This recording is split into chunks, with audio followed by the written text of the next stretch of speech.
You're not just surviving anymore. At $1,500 a month, you're finally breathing easier and starting to really live in the Philippines. Whether you're a couple or a single parent with a kid, this is the first budget tier that gives you space to rent, a real 2-bedroom, space for comfort, and even space for a little fun. Hi guys, welcome back to Gallivanting Kendall. I'm Kendall Clement. Welcome to all my subscribers, old and new. I truly appreciate your support of my channel. Today, we're talking about what life can really look like in the Philippines on $1,500 a month. This isn't scraping by. This is where things start to feel doable. A couple can live with comfort and margin. A single mom with a child, you can rent a 2-bedroom, maybe even a small house, and stay close to the convenience of the city without paying premium downtown prices. Hit like and subscribe, and let's ride. Now, of course, you'll still want to be smart. Electricity is pricey, but if you've got an inverter-style split-level AC unit and add weather stripping to the windows and doors, you can be a little more liberal with your aircon usage. However, I still recommend using it to cool down the room. Then let the fans do the rest. So, having said that, what does this lifestyle actually look like, line by line? Let me break down the monthly expenses for you. Here's what $1,500 a month can realistically get you in the Philippines, whether you're a couple or a single parent with a child living just outside a major city. At this level, you can rent a 2-bedroom condo, apartment, or even a small house with a yard. And you don't have to live way outside in the province to do it. The province is what they call the countryside here in the Philippines. You might be just on the edge of Manila, Cebu, Davao, or right in the middle of smaller cities like Dumaguete or Iloilo, for example. The townhome I live in runs me roughly $350 a month. I live about 45 minutes south of Cebu City. And I say roughly because it depends on the exchange rate. When I moved in, I actually could have paid $50 less, but I insisted on having 3 air conditioners installed, 1 in each bedroom and 1 on the ground floor. The owner said, okay, we'll put in the air cons, but can you pay 3,000 pesos more per month for 1 year to help cover the cost? That's about 50 bucks. I said, sure, I don't mind because I really like the house and I really do need the aircon units. At the end of the first year, almost to the day, they said, if you sign another 1-year contract, we'll drop the 300 pesos add-on. I said, yes. And I actually said this, that's okay. I'm planning to move to Manila soon. I don't want to sign a new contract and then break it. I'm fine paying what I'm paying now. It's very fair. So, yes, I said that. So, yes, it's possible to find a very nice place starting at $300. And if you want to see what that looks like, check out the first video I ever posted on this channel. I give you a tour of my home that I'm living in right now. No, it doesn't have a dishwasher or an oven. I hate to cook anyway. And yes, I brought my own refrigerator freezer. My landlord provided a 2-burner cooktop for me. That's enough for me.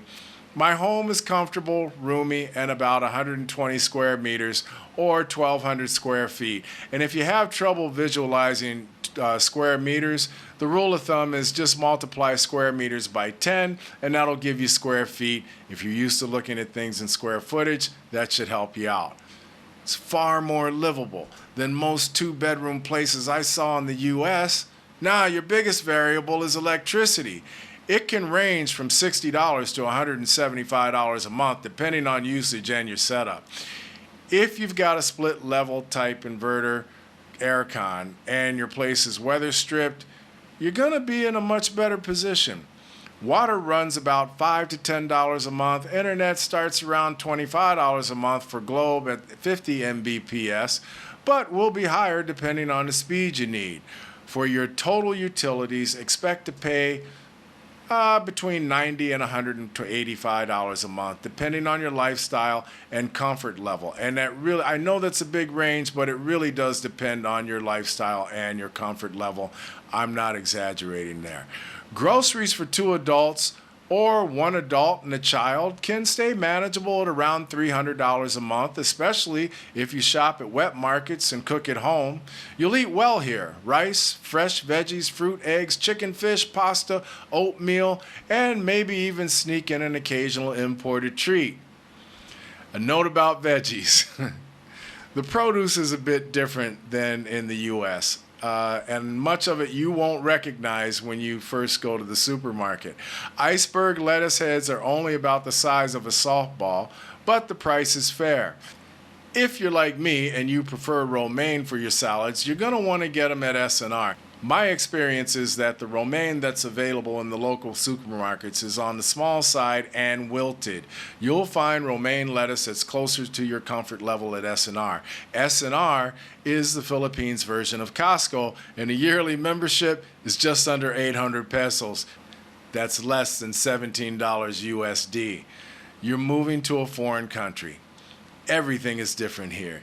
It's much easier to adjust if you live within an hour's travel time of an S&R or a Landers, but I prefer S&R.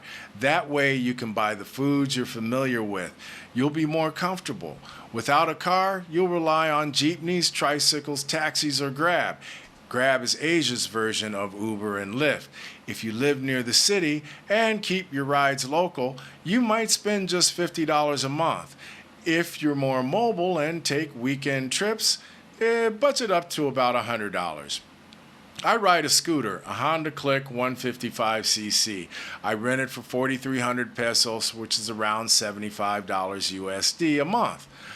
It gets me around. If you're a fan of motorcycles or two-wheeled motorbikes like I am, there are two things you should know.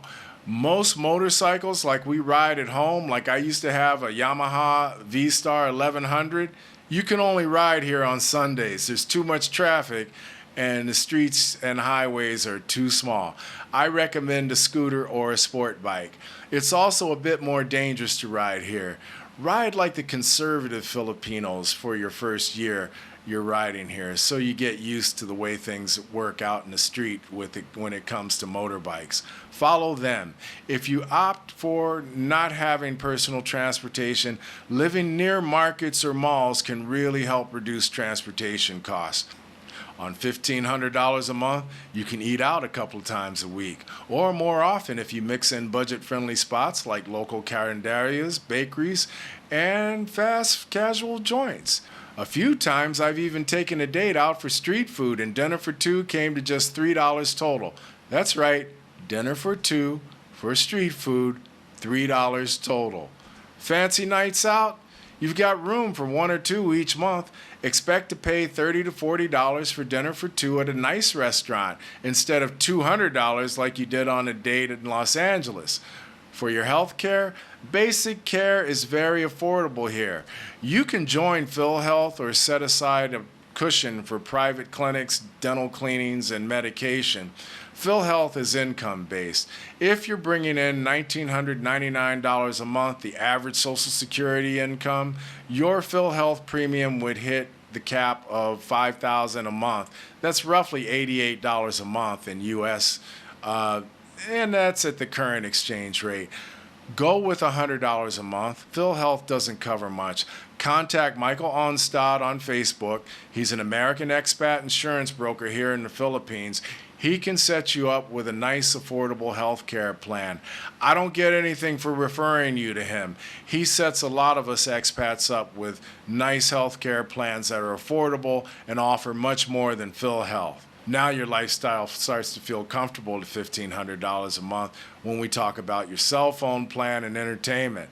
Cell phone plans are $8 to $15 a month. Be sure to bring a dual SIM cell.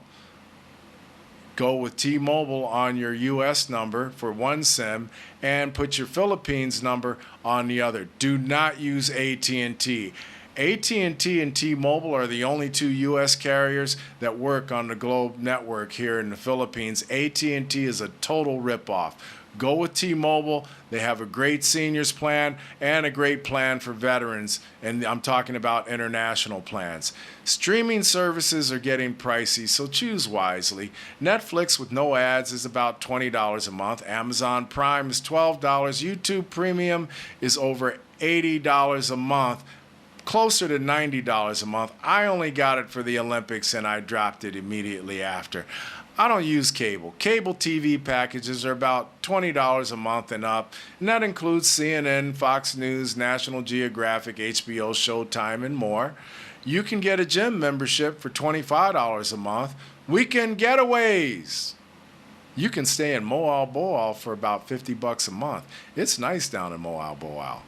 A series bus liner from Cebu is about 87 pesos one way. That's about $1.50, and it takes you about 2.5 to 3 hours to get there. Oslob is a little bit further and about the same price, and you can swim with the whale sharks. Gifts, celebrations are about $50 a month. That impulse buy at the mall you just had to have is another $50. All in all, $1,500 gives you breathing room. Life options, little splurges, and remember, the longer you stay, the cheaper it gets. As you get to know your area, you'll start hearing about better rentals before they hit Facebook Marketplace or the property websites. You'll know the difference between a solid neighborhood and one you might want to avoid. And when that perfect place pops up, more space, nicer amenities, lower price, you'll be in the loop and the first in line.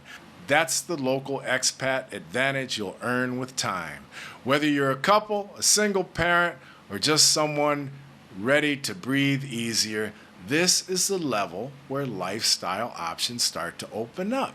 You're not scraping by anymore. You're actually living. And if you want more fire insights and budget tips delivered straight to your inbox, sign up for my free newsletter. Freedom Fridays, the GK Dispatch. Links are in the show notes. And don't miss this Thursday's fire video, which will be the second part of my Fire Ladder series, where I tell fire steps that will bring you to retirement earlier and help you catch up if you're in your 50s or 60s and a little bit behind. If you feel you got value out of this video, hit like and subscribe. And as always, take care of each other and give somebody a great day.